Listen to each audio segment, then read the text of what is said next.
কারো উপকার করলে আপনার সাথে ঠিক এরকমটাও হতে পারে। এসে ঠাস করে একটা মেরে দিল আর অবাক হয়ে গেল, কিরে তোকে অনেক দিন যাবৎ খুঁজছি, পাচ্ছি না, কোথায় হাওয়া হয়ে গেছিস? ভাই আমি দিয়ে দেবো ঠিক মতন। শোন, অনেক বলেছিস দিয়ে দেবো, একটা টাকাও দিসনি এই পর্যন্ত, কবে দিবি সেটা বল। ভাই আগামী মাসে দিয়ে দেবো, প্লিজ এবার যেতে দিন। আরে কিসের, ও তোমার গায়ে হাত তুললো আর তুমি এভাবে বসে আছো, আর কিসের টাকা?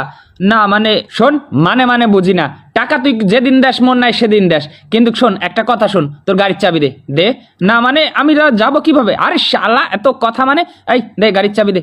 তখন এই বলে গাড়ির চাবিটা নিয়ে নিল।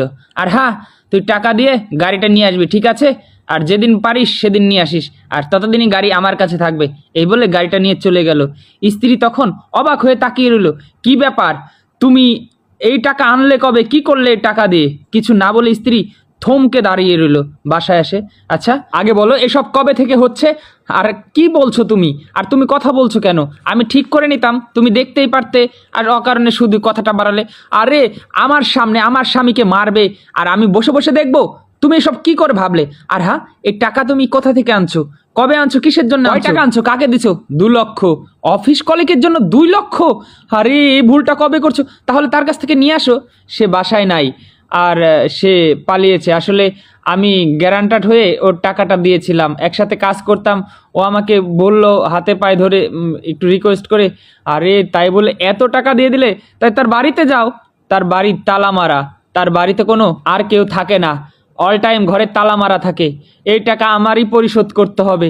আমি এখন কি করব, কি খাবো, কোথায় যাব, কিচ্ছু বুঝতে পারতেছি না। আমার সাথে টাকা নেওয়ার সময় তো এরকম কথা ছিল না, আর ও এরকম মানুষ আগে জানতাম না। ঠিক আছে তুমি এত টেনশন করো না, দেখা যাক আমি কি করতে পারি। স্ত্রী ভিতরে গেল, স্বামী বসে রইল। একটা চেন নিয়ে আসলো।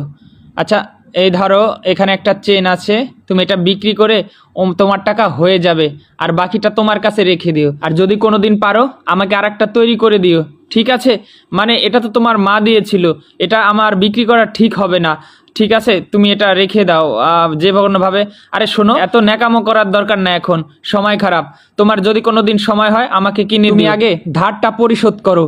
তখন এই ভাইটা চুপ করে বসে রইল।